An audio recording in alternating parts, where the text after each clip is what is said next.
Оставь!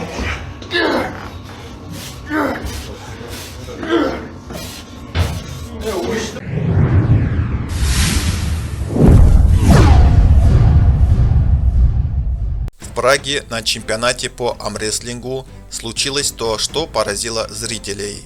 На помост вышли два спортсмена. Один высокий, огромный, словно гора мышц. Настоящий богатырь, которого публика сразу записала в фавориты. Его руки напоминали железо, а мышцы будто выточены из камня. А напротив наш казахский парень, не такой массивный, без впечатляющего рельефа, худощавый на вид. И многие зрители сразу подумали: ну, тут все ясно, исход предрешен. Но они сильно ошибались. Старт. Стол вздрогнул. Мышцы напряглись.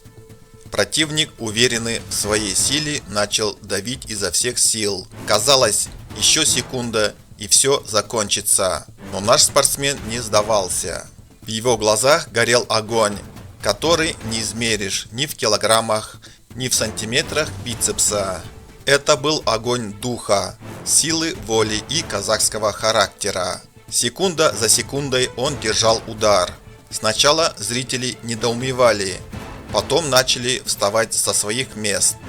И вдруг, когда никто не ожидал, наш спортсмен сделал резкий рывок и прижал руку соперника к подушке. Зал взорвался аплодисментами. Победа! Этот момент стал символом. Сила – это не только мышцы. Настоящая сила рождается в сердце.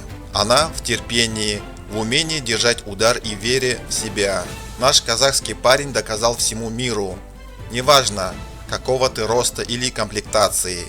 Главное иметь характер и не бояться более сильного соперника. И сегодня его имя звучит не только как имя чемпиона, но и как пример того, что настоящая победа всегда рождается из смелости и веры в свои силы.